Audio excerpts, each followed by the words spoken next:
Ay! Backpack? O, tanan. Asa ka madto? Kanus kalami sa samon. Uy. Ano na yan? Bunga sa paghihirap. So, kailangan mag-relax after all. Yan, ganun lang talaga ang life. Kung saan ka masaya, go. At huwag nilang husgahan ang taong na ganyan kasi dyan ka masaya, di ba? Right? Ayan ang ate ko. Super sipag, all in one. Yan. Nag-flowering. Oh, all in one yan siya, mga kaibigan ko, mga ka-beauty farm. Kaya pag mga babae, huwag niyong husgahan kasi may mga babaeng more than pa sa lalaki. Yes. Ganun lang ang life. Kaya huwag niyong malaitin. Hindi ka naman nagsigaw. Kasi nga na ano na ako doon sa kabinet ko. Ang dami-daming nagkalat. Ganun kasipag. So, may reward sa sarili niya. Pupunta siya ng Samal Beach. Diba? Ganun lang. Oh.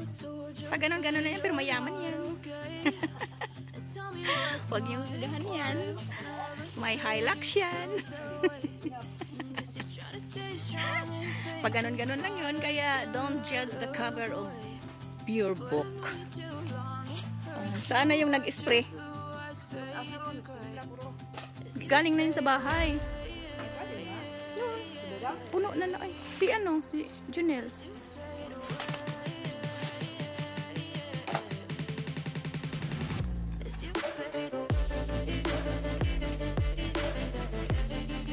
Ayan mga ka-beauty farm. Ganun po ang proseso ng pag-flower. So parang sinas-sinas ka. Ayan. Ganyan lang siya. Then, tanggalin yung puso at okay na siyang tanggalin. After that, i-sprayhan na siya bago babalik. Kasi parang iwasan mo mag-spotting yung babalik. So, i-spray na natin sa gusto mo flower. So, depende kasi yung sa smell.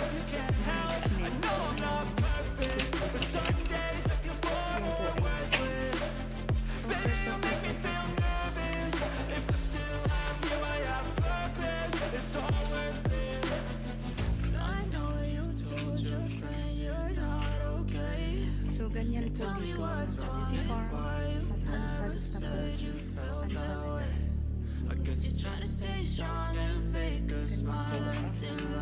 trabahan dito. Iba may nagpa-flowering, yung iba nagtititip. So, ganyan sila siya. Magtrabaho. Yan po ang proseso ng pagdilip. Isaw-saw muna bago itanggal ng dahon.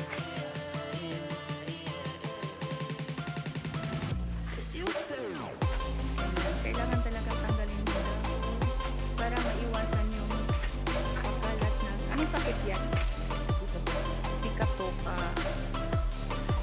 Chika.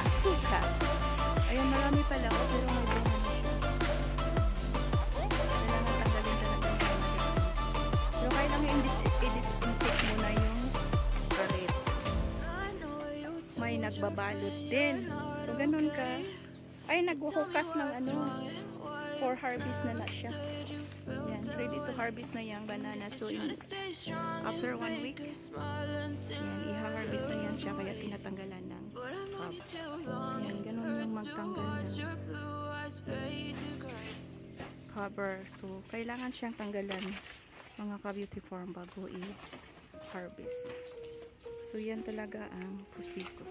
Kailangan siyang tanggalan bago i-harvest. So, after 1 week, na natanggalan siya para ma-exposure siya sa araw. So, kailangan siyang tanggalan.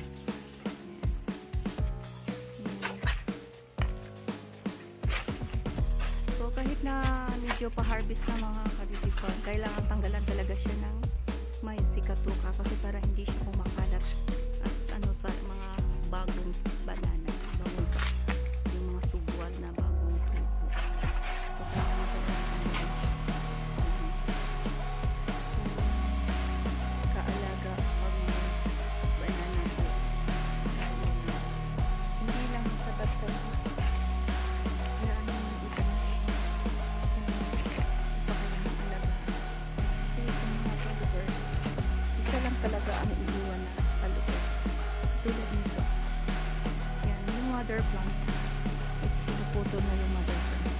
Kaya hanggang ganito lang yan siya mga kabutikan.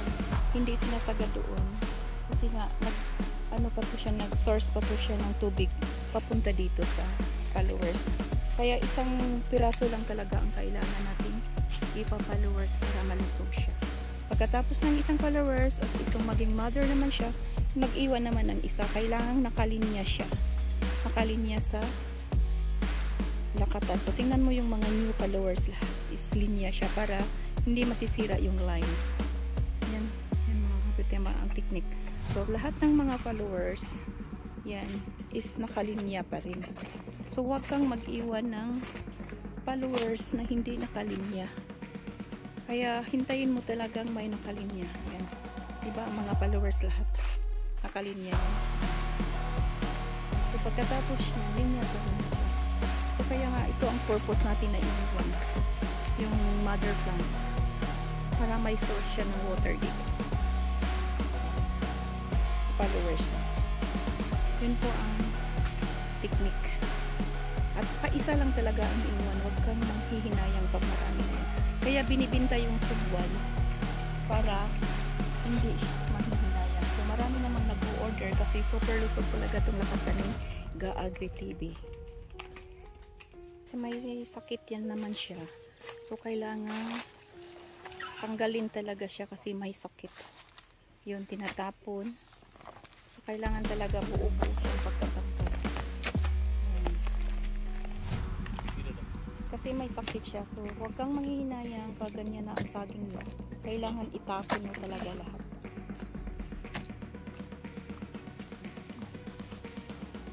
So kailangan talaga huwag kang manghihinayang pag may mga sakit mo. Mga saging mo. Buwan-buwan pa. Sana may unod. Walang unod. Ano yan, pera? Pera? Ayun, tinatapon yung mga kaibigan ko. Mga kayutupan dahil may sakit siya. Anong pangalan ng sakit niya? Oh, bansitap. Yung last na vlog ko pala, yung may bansitap pala. Yun pala ang may bansitap. Kailangan talagang tanggalin siya. Wala, zero talaga siya. Sige. Now? Okay. Yan, pag may bansitap talaga mga kaibigan, talagang gawin ng ganyan. Yan. All, kumusta na po kayong lahat? Ano to, nag-spray? Bakit may tali-tali lang siya? Ito, puputulin din to? Ayan. May nag-i-spray din dito para sa saging. Yan.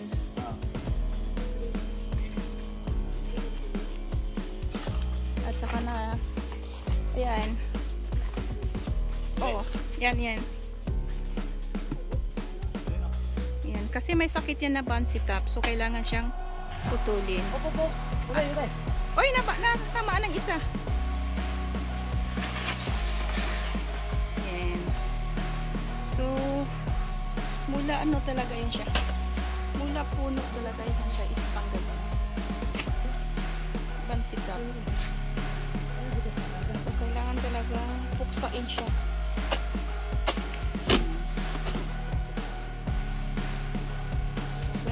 Pero makita mo siya, wala siyang diferensya.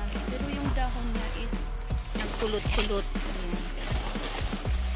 Pero bakit wala siyang ano, no? Wala siyang diferensya. Padong pa sa baba. Kasi tinatawag palang bansitap kasi galing sa taas. Tapos maging bonsai yung dahon pag pinabayaan na yung saging pala. Kaya yung bansitap parang kinukuha sa bonsai. Maging bonsai siya. Hindi tubo-tubo. Buot-buot ba.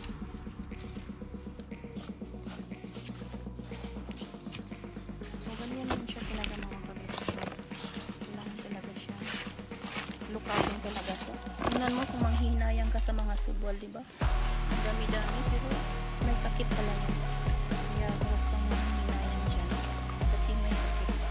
Malaki na sana itong income kasi magkano yung subwal natin is mahal. Pero may sakit siya so kailangan isa-suffer yung kahit ng piraso.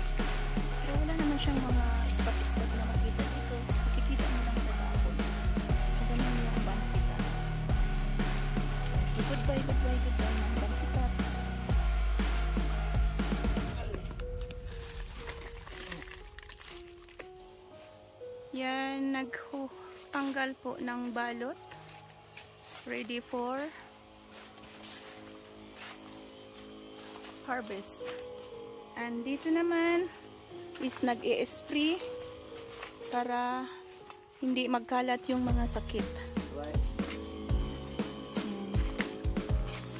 At saka dito, ang laki-laki pa, may bansikap din. So, kailangan talaga siyang puksain. Ang dami, no? Ayan. Oo, ito. Ayan. So, yan. Hindi talaga maiwasan yung pagdami ng mga sakit-sakit. Kaya kailangan talagang i-monitor siya. Palagi pa ano yung problema.